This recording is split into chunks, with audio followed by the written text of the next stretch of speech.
everybody. Welcome back to my pointless and unnecessary burden. Writer's Underworld. Today we're doing a writing lesson. This lesson is about concept, and we're getting to the point where if you're following along, you're almost ready to write a book, and you're thinking, what am I gonna write this book about? And you don't know, and you're like, well, I gotta write a book about something, because you obviously have to write a book. I don't know why, but you do. But okay, so I gotta write a book. What is the book about? That's your concept, and it's probably the first thing that's gonna happen. It comes from different places, different thoughts. It starts as a tiny little thing and becomes something totally unrelated. It becomes something total. You could have your concept in mind right when you start out, and then to the end it stays the same, or it starts as a little thing and it becomes something totally different. The most important thing to know about your concept is three things. There's cliches, which are bad, and there's trends, which are bad, and there's tropes, which are good. And a lot of the times, tropes should be over here on the good hand. Tropes can become trends, and tropes can become cliches. And at that point, you've got a problem. But sometimes the trope is awesome. The example of this would be, for me, in my opinion, vampires. Vampires are awesome, but they're also trendy and they're also cliched. But I have it in my mind that one day I'm gonna write a vampire book just because I like vampires.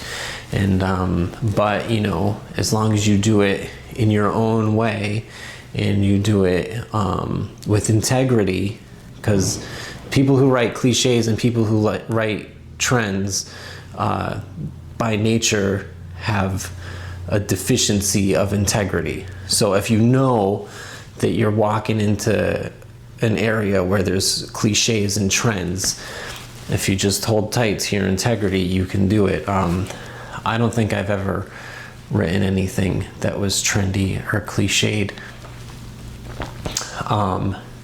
which is different than having your ideas thieved. I've had my ideas stolen where they become a whole other thing.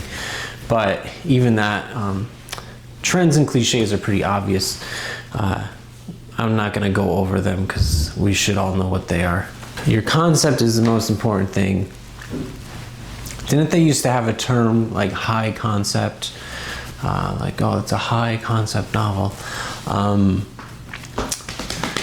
And I'm not going to start listening. I should maybe do it with my book, like the concepts, just to give some examples. Alright, so the concept of this was, I wrote it in 2008 when people were starting to freak out about 2012.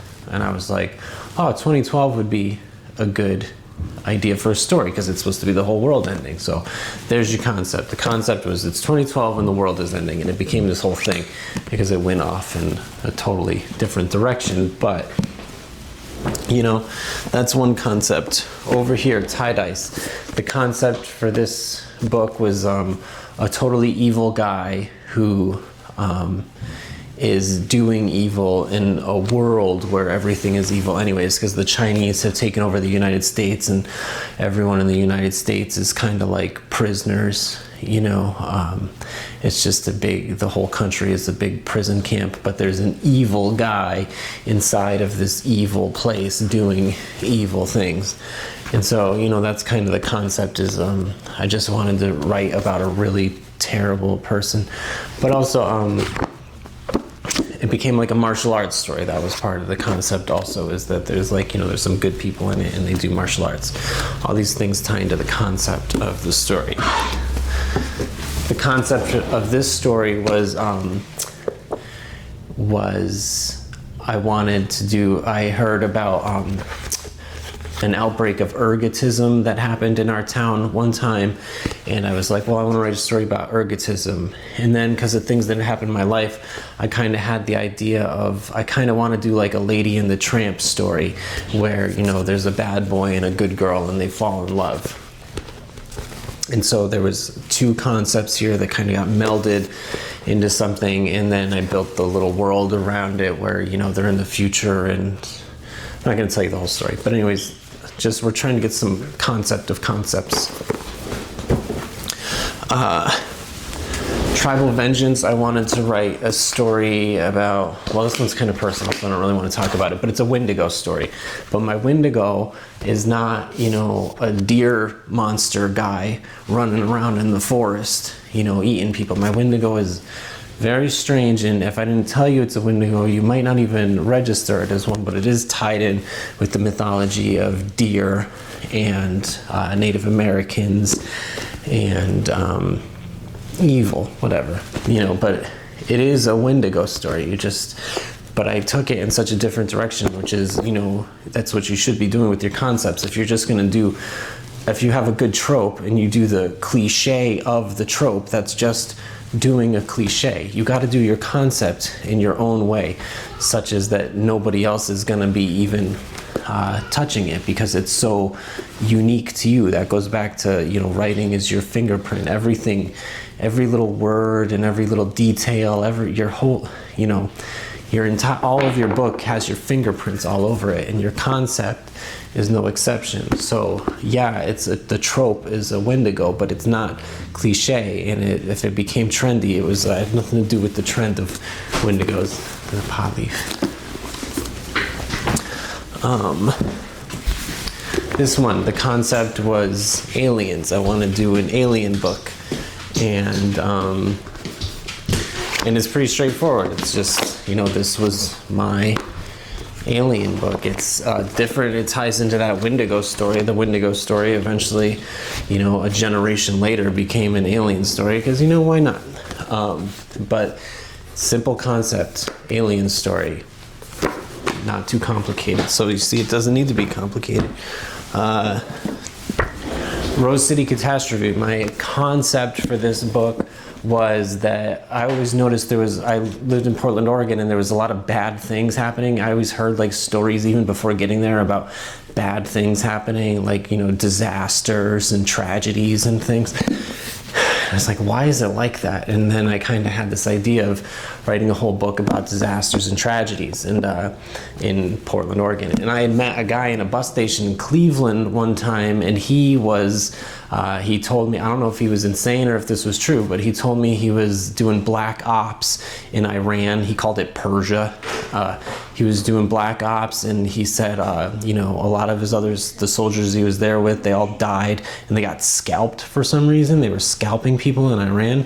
I don't know, but that guy's, you know, identity became the concept for this book, and then I kind of took it off in my own direction because I didn't even know the guy. It was just I met him one time. But, you know, it just starts with one or two things. These are your concepts of where you're gonna.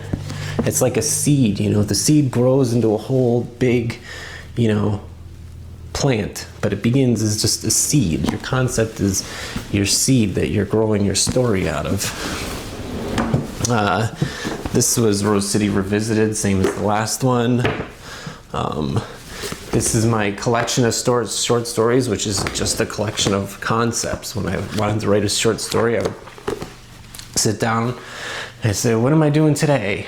And that would be whatever popped into my head. There's your concept. It becomes a short story. Bloodlust Paradise. I don't even know. Oh, you know what? The concept for this book was that I wanted to write a story about a tropical paradise, and that's all I thought. I had the vision of the water in my head. Oh, and I knew I wanted to be a slasher story, so I had like kind of like the vision of like a bloody knife, you know, like Psycho, bloody knife, and then with the backdrop of like tropical paradise, and so, you know, that became Bloodlust Paradise, you know, and then when I sat down, I came up with the concept for this book, which was triplet serial killers, which was freaking cool. It just popped into my head. But Black Cat Sunrise, what did I want to do? I had a story in my head about, I wanted to write a story about toxic waste was the thing that began. And there's only toxic waste in one scene to this, but that was like the thing I had in mind for this book. And then And then I kind of had an idea that I was going to write a war story. I was reading a lot of history and history of wars, and I knew I wanted to do that. And then I kind of wanted to do a witch story, witches and war, and smashing them together, and also toxic waste for some reason was the concept for this book. So once again, little seed becomes a whole big thing. And then the rapture of corruption. The concept of this book was, I don't even remember. Oh, yeah, I do. It was, I was driving a lot. I had become a tractor trailer driver. And, I had bought a sports car and had bought a motorcycle. And I was thinking, I just wanted to do a story about a guy who's really involved with driving. He really loves driving. He loves the road. And then I was thinking, and then that was what I wanted to do. And it became this story about fighting evil monsters. A guy, and I'd married a Filipina woman, and then I made a truck driver and a Filipina nun who are fighting evil demons. But it came out of the concept of just driving around and things. So it's kind of concept and inspiration are a little bit inseparable. So maybe the concept of this was not really the driving around so much as the demons, fighting demons, because at some point in time I had to be like, well, I need something to do this story about, and so I came up with, demons take over the world. It's not that simple, but we're not going to get into the whole thing. I'm just trying to get it across that concept and inspiration are, locked into each other. So that is, it sounds simple, but it's like probably the most important thing.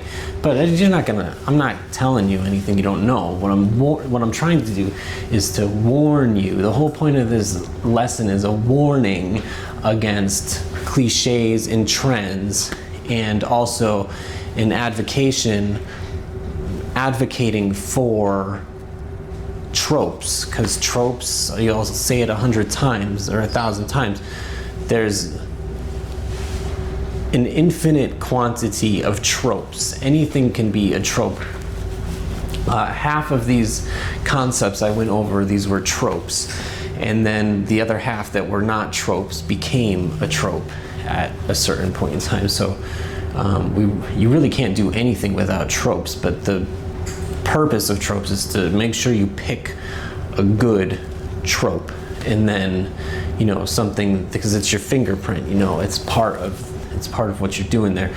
So your concept is, it's not just a trope. It's, maybe you could say that if you take your inspiration and you multiply it by a trope, you will have your concept. And then from there we can move on to the next thing. But so it's a small thing, but it's an important thing.